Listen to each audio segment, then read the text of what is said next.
obviously we're a startup, as you know, and we've raised money to get this going.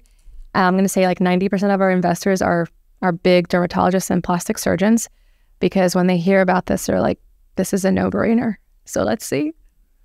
Yeah, a home-based facial treatment like that with 3 great steps and infusing active ingredients is pretty nice.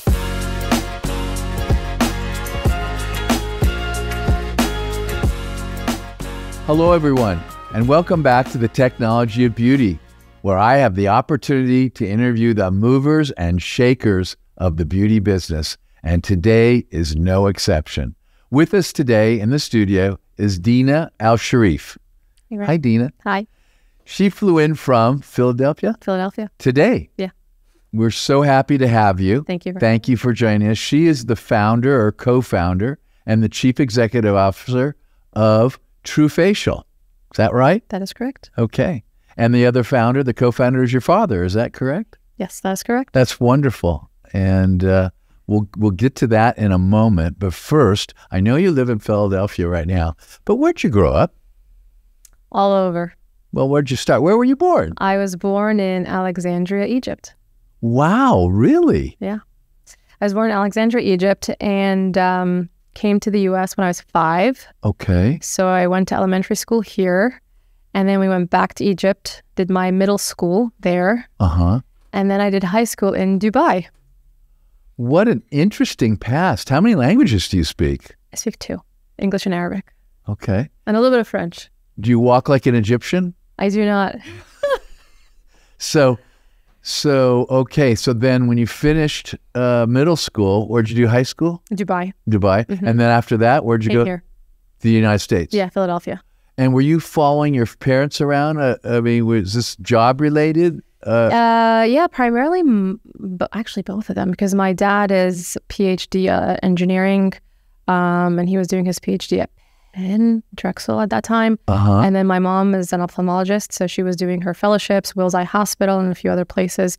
And so just moving around with our parents. Yeah, that makes sense. Yeah. Okay, so then you come back to the States and you went to school here. I went to Drexel University. Okay, in Philadelphia. Uh-huh. And I did my bachelor's and my master's at Drexel Engineering. Okay. And then worked for a bit as an engineer in R&D, research and development. Yes. And then I went to Temple University for my MBA. Wow. You got a lot of horsepower there between your genetics and all of your education. Yeah. Okay. So what kind of engineering? My bachelor's was architectural. Okay. And my master's was civil.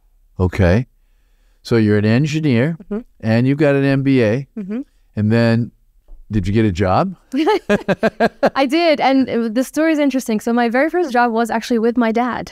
No. Yeah. So he had his own company, fiber optics research company. He worked with Department of Defense, NIH. He had like a lot of clients, customers, I can't remember back then. So having a master's, I came in and helped him, and it helped with the research because my master's, my thesis was smart composites. So I was working on putting fiber optics in concrete slabs. Gosh, that was such a long time ago. So anyway, I had enough background with fiber optics and that part of engineering. So I came and worked with him for a while.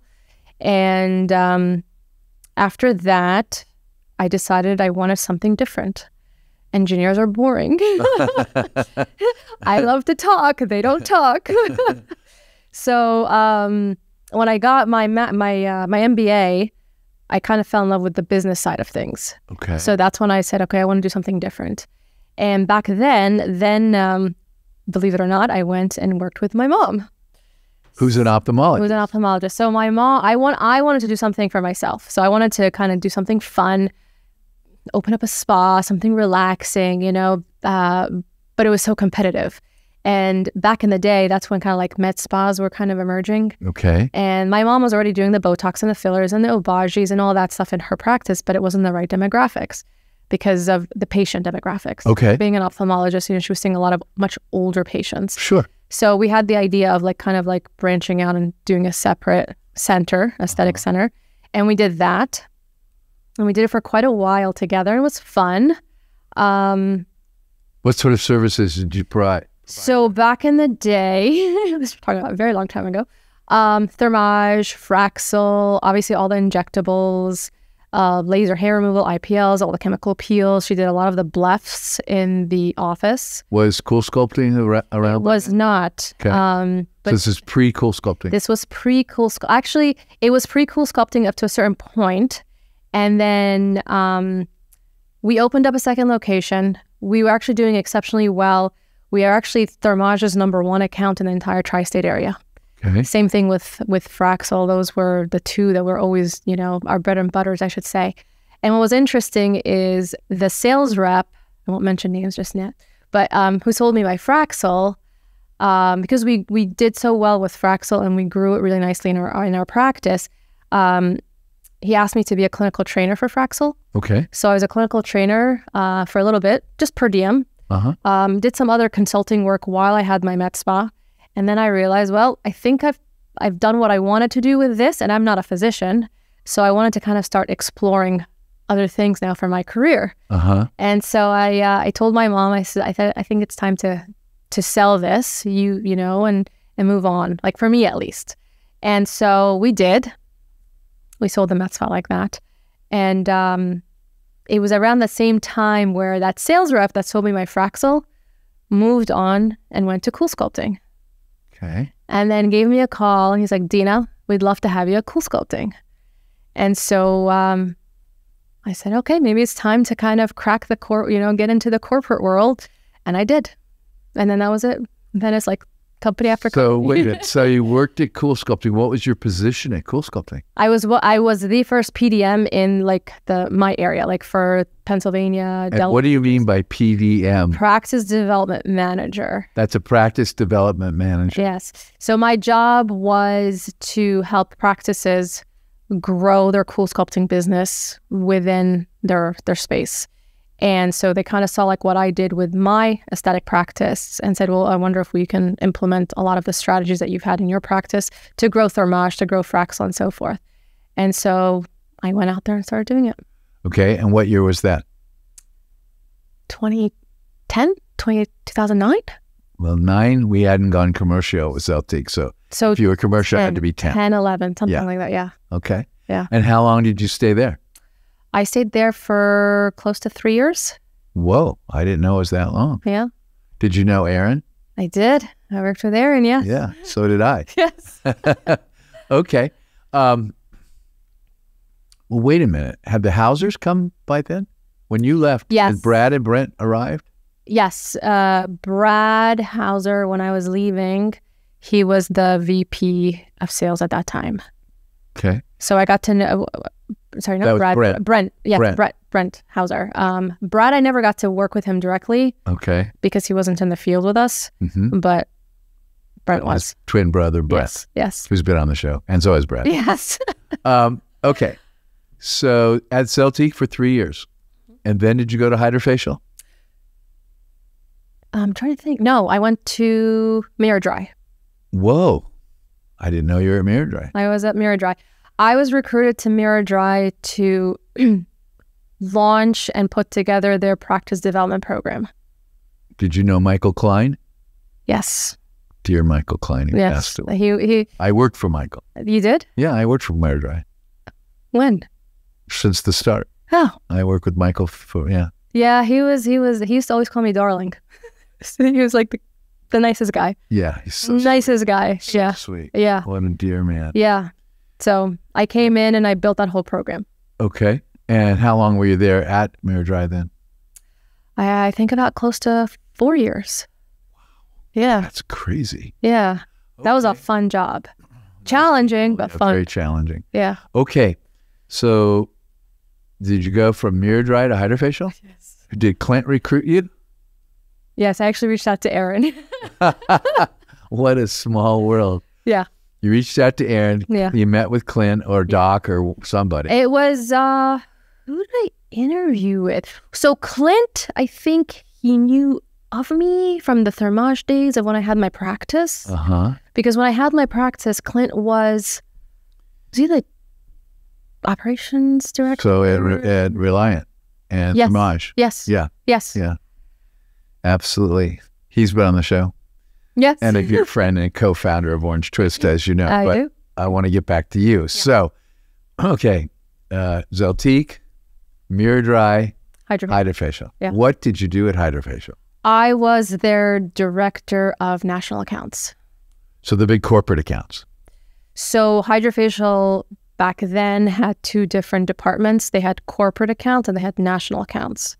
Okay. Corporate accounts were the non-MD accounts. Okay, like the big med spa chains? No, those are the national. Oh, okay. So the corporate accounts were the hotels, the spas, spa chain, franchises, chains, and so forth. Non-MD, non-medical. Yes. I had the medical side.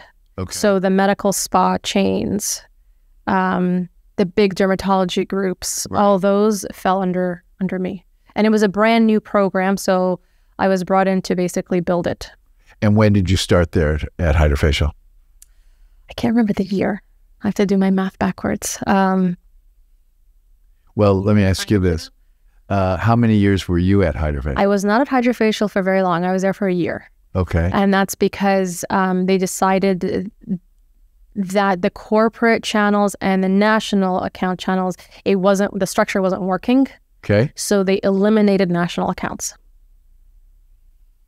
They eliminated the position. Did they eliminate selling to national accounts? No, but they completely... Or they put them under corporate? I don't know exactly what they did after I left, but they eliminated the whole national accounts positions. Okay. And then I think they merged everything together. So while you were there, you learned that when you get it, you get it. Exactly. And you learned 3 steps, the best skin of your life. Correct. Did I get them right? Yes. Yes, thanks to Clint. Yes. And others, but I'm sure. I love my Hydrofacial. I had a Hydrofacial at home. Yeah, well, I have one at home. Yeah, you're lucky. I love them. I love Hydrofacial. Yeah. So okay, you left Hydrofacial and went on to another. One more company. Yep. And what company was that? Pulse Biosciences. Okay, what'd you do there? Pulse Biosciences is a startup. So I was salesperson number 2. Wow. Yeah, our VP of sales was number 1. And he joined the company and then recruited me. Okay. And so we are essentially now building out the entire the sales team and the program. And you stayed there how long? I stayed there for 3 or 4 years. And what did you sell? Cell effects. Well, we never actually got to sell cell effects because we were kind of, we spent, COVID hit and a lot of things were put on pause. We were still working on getting FDA approval for our dermatologic applications. And so we were working with our physicians, dermatologists, primarily on a controlled launch program, placing the devices in, 40, 50 sites and treating patients, collecting data, and just kind of doing that for a while and working with clinical, regulatory, marketing, sales to kind of get it ready for launch. But you left before the launch. The company decided to make some changes. Okay, so there you were. Yeah. And that brings you had a lot of experience in the aesthetic space. Yes. And you're an engineer and an MBA, and you've been in medicine vis-a-vis through your mom and engineering through your dad. And then you come up with this idea that you want to have a home facial treatment. Is that correct? Yes. And to that end, you developed Trufacial. The Trufacial. That's right. And which brings us to the present. That brings us to the present. And the Trufacial is a home-based facial device, correct? Yes. And tell me what it does. So this idea came about after obviously spending all this time in the aesthetic space. And after leaving Hydrofacial, I really did miss my facials, including my daughter. She loved her Hydrofacials. And so the idea popped into my head. I couldn't believe that there was no all-inclusive home unit that just kind of did what I wanted it to do. So I would typically exfoliate my face. I do chemical peels, I do microdermabrasions and so forth. I would at home do like the silly little microneedling rollers, right? Yes. I would massage my own serums in and kind of, everything that you would typically do in an office, I started doing at home. And I'm like, there's got to be a cooler way to do this. And so this idea popped into my head. And I said, I wonder if we can develop or design a device that'll just do everything for you, something that's more fun, you know, a toy, if you will. That's right. And so I approached my dad. Right. After so many years of working together. The engineer and professor. And professor, yeah. And he's brilliant. I mean, he's got over, 30 patents. So for him, I think this was a no-brainer. And I said, Dad, I have this idea. Can you help design something like this? And I told him exactly what I wanted it to have. I said, it's got to have a diamond tip, microderm. So the device has 3 different steps. A microdermabrasion diamond tip. Okay. A massaging tip. Okay. Is that the second step? Second step is a massaging tip. Okay. Third step is a microneedling tip. And said, here you go. And start educating him on what we need to do and what the market is looking for, right? Because everybody, I surveyed a lot of my friends. I surveyed a lot of my doctors. And I'm like, what do you think of this idea? And they're like, are you kidding me? And so he started working on it, started designing it. And then he made it happen and then submitted a patent. And has this been patented?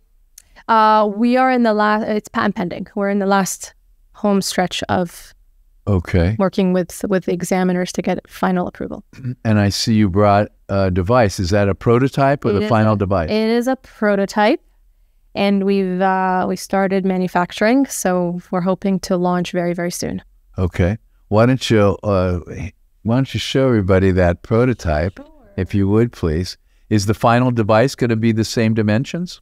The final device looks exactly like this. Okay. The only difference is these are the serum pods. Yes. So the serum pods are clear, crystal clear, so you can see your serum in there and you can see your waste in there. I love it. So like the hydrofacial, you could show us the gunk? Yes. Okay, and the serums, walk us through what you mean by the serum and at what stage that comes out. Yep. So I'm going to go through all this with you. Wonderful. All right. So this is a device. Yes. You charge it from here. It's going to have a USB cable right here. Okay. This is we call the nose. So you have 3 different tips that are going to go in here, and I'll explain all that. These are our serum pods, just like a Keurig. They just pop in and out. Right? I love it. Okay. Actually, let's put that here. So this splits up. So you have a serum pod. We call them pods. A serum pod and a waste pod. Okay. And we actually have a cleaning pod too, because you will clean your device when you're completely done. So the 2 lock in together. And then you just put it in, lock it in, and then you're ready to use it. Okay. So you have your first tip, treatment tip is your diamond tip. So you just pop that in. Now, is that diamond tip used multiple times by the consumer? It's, yes, it's not disposable. Okay. And it's diamonds. It's real diamonds. Yeah. Yeah. I'll be darned. It is.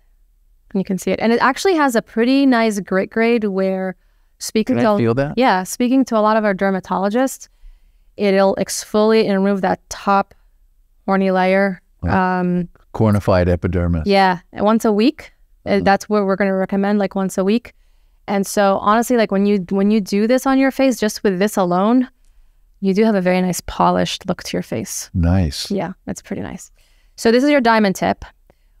We have a serum that's going to go with it, and it's an exfoliating alpha hydroxy serum. Okay. So just like your professional devices, as you turn it on, the serum is going to flow out. You're going to be running your device over your skin. And then there's a suctioning component as well to pull out all the excess serum, dead skin, everything that you've exfoliated back into the waste container. So that's the gunk container. That's the gunk container. Yes. Once you're done with that, pop that out, pop your serum pod out, put the next tip in. Okay. And this is your massaging tip. So you can just massage your next serum in. We actually are going to start off with 2 different serums that you get to choose from. There's a skin brightening serum. And then there's a anti-aging correction serum. Okay. So you can pick and choose which one you want or alternate them when you come to use them. How often can you do this? So we are recommending once a week. And we're recommending once a week primarily because of the diamond tip. Okay. So if you fell in love with the serums, which by the way, I love the serums, and you wanted to do them a little bit more often, You can do a massaging tip and even a microneedling tip more than once a week. But once a week is the diamond tip. Okay. So you don't overdo it, over-exfoliate. So after you finish your massaging tip, then you're going to do your microneedling tip. Can I feel that? Yeah. So these microneedles are only 0.25. That was my next question. 0.25 millimeters in length. So they actually don't even classify as class 1 device. It is a class 1 medical device because of the diamond tip. Okay. This is cosmetic. And this is enough to create those little micro channels in your skin, right? Skin. Yeah. So the last serum that we have that's going to go with this is a hydrating, hyaluronic, plumping serum to lock in that moisture, and you're done. So 3 different tips and 3 different serums? Yeah. What if a person, say, wanted to use 2 or 2 serums or 2 tips? You already mentioned you can avoid wearing or using the diamond. If you're doing it a couple times a week, you're recommending don't do the diamond. So you do these 2. Yeah. Correct? Because your skin's already exfoliated. Right. So even if I did that, right. I mean, my daughter does this every Sunday. Okay. And so she has her routine. She knows every Sunday, this is what she does. Now, if she wanted to do it more often, she could. She's just not going to use her diamond tip because her skin's already been sloughed off. Exfoliated. And the microneedling, the last step, has those channels, and then it automatically puts the serum on the skin, I take it. Yes. So there's actually ports in here. Oh. So when you turn the pump on, and this is in here, the serum is flowing out of here. So as you're rolling, the serum is flowing out and just going right into your skin.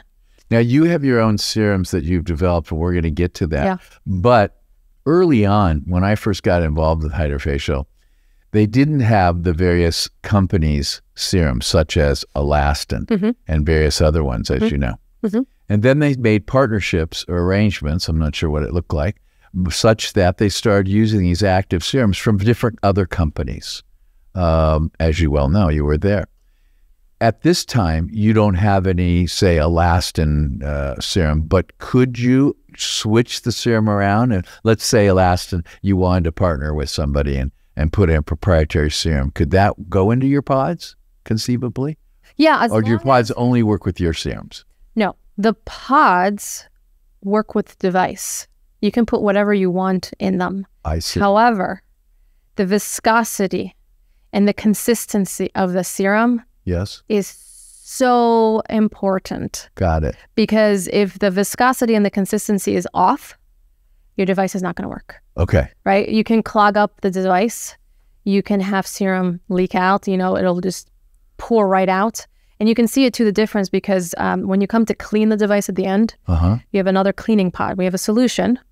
When you finish everything, you're going to run the solution through the device.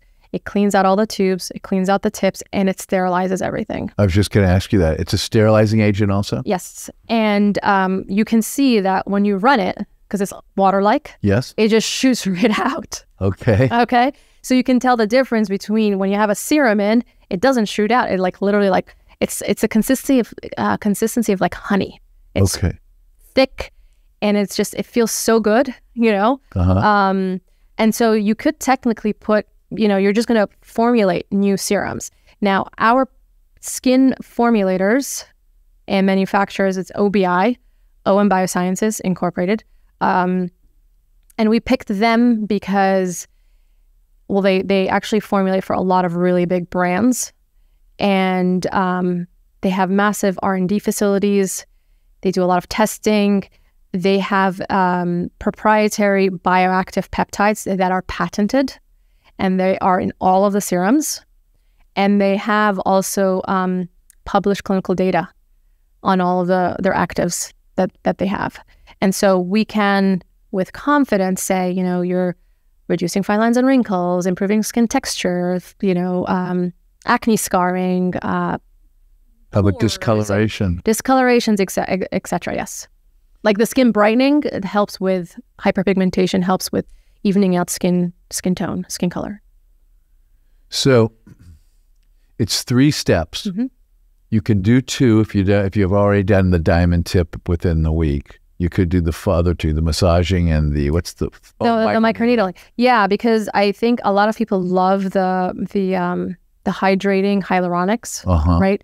And just like any other roller that you have at home, people do microneedling rollers Sure. 2-3 times a week. Yeah, you were telling me you did. Yeah, exactly. And I did want to point out too, so this entire piece goes into the device, but the microneedles pop out. Right. So that every, was like 5 to 8 treatments, you replace this. Okay, so that's a consumable item. That's a consumable. It's always thrown in with the serums essentially are the consumable. So every time you will order serums, you'll get new rollers that you just pop right in. They come with the serum. They come with the serums. So you always have fresh new needles. How long does the treatment take to do on an average face or face and neck?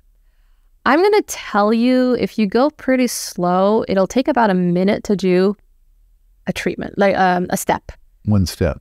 Yeah. I mean, how about doing I will do like steps? 40 seconds. I've timed myself 40 seconds to do, like a quick massage, a quick diamond tip.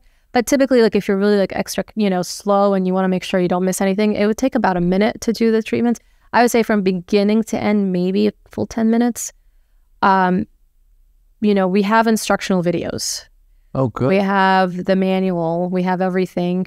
And so obviously in the beginning, it'll take you a little bit longer. But once you know how to pop these serum pods in and out and clean it, whatever, it shouldn't take more than 10 minutes from beginning to end, including cleaning the device. Now, if I drop this on the floor, what's going to happen? Because I'm in my my bathroom. The device is pretty solid. So if you drop the device, I think your floor might crack. Okay, good. Before the device cracks. Now we're not saying drop it. No, right? I know. There's no cords on it. I'm gonna hold it again. There's no cords on it at all. No. It's just like this. Yeah. Does it make noise? It does. You can turn it on. I can right now. Yeah, you can. Seriously? Yeah.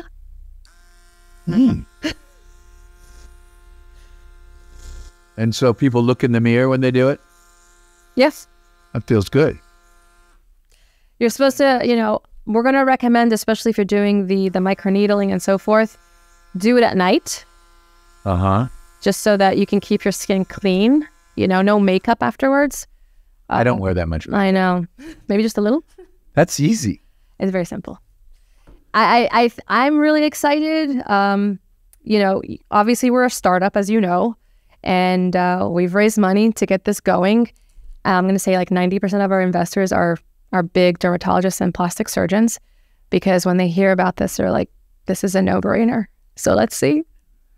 Yeah, a home-based facial treatment like that with 3 great steps and infusing active ingredients is pretty nice. Now, patients also can still go and get their hydrofacials, and they're more aggressive, and I imagine their serums are probably a little more active and so forth. So this is not intended to replace hydrofacial, is it? It's not intended. I don't really honestly know what is going to happen in the near future with this. Okay. Our goal is to continue to come up with different serums. Sure. And I've had a lot of my doctors say, "Oh, can we create a medical version of this?" So who knows? I think with the professional devices in offices, whether it's Diamond Glow or Hydrofacial or whatever other devices they have, I think patients go in a lot for the experience. Sure. And so this is work. You still have to take care of your skin at home. But this inspiration came to me, it was COVID. You're stuck at home and you just want to find ways to take care of your skin. And I do believe with the way everything's going in our world today, convenience, time is pretty important to a lot of people. Yes, indeed. Yeah. I see them complimenting one another. I do. Yep. I do. I see that. So, well, that's fantastic. Anything else you'd like to share about the device at all? When can we get it? You said in a month or so, in a couple of months, something like that. Yeah, we're going to be, I think like July, August is when it's going to hit the market. Just right around the corner. Just right around the corner. And as our PR person says, it'll be ready for Christmas. Fabulous. And we can buy it from the physician's office or online? Okay. That's fantastic. Well, I want to congratulate you. Thank you. You've brought together so many skill sets, and your father's also, the medicine, the biotech, your engineering background, your aesthetics background. Your dad's unbelievable. 30 patents, you said. He must be brilliant. He is. He is. I mean, for him to come up with this, I think he is brilliant. Unbelievable. Couldn't have done it without him. Of course. He invented it. Well, that is fantastic. I want to congratulate you, and I want to thank you again for coming all the way out. Thank you for having me. From Philadelphia. Thank you. I hope to have you back on the show again once it's out there and you're taking care of the whole world at home, one face at a time. One face at a time. Yeah, we do have. I mean, you're saying one face at a time. So our mantra is perfecting skin health anytime, anywhere. Perfecting skin health anytime, anywhere. That's right. Is that right? That's right. Well, that's kind of catchy. Yeah. That's almost good as my movers and shakers of the beauty business. There you go. Okay. Well, thank you, Dina. It's been a pleasure. Have a safe trip back. Thank you. And thank you all for joining us. And keep your eyes out for the Trufacial. Take care. See you every Tuesday. Bye-bye.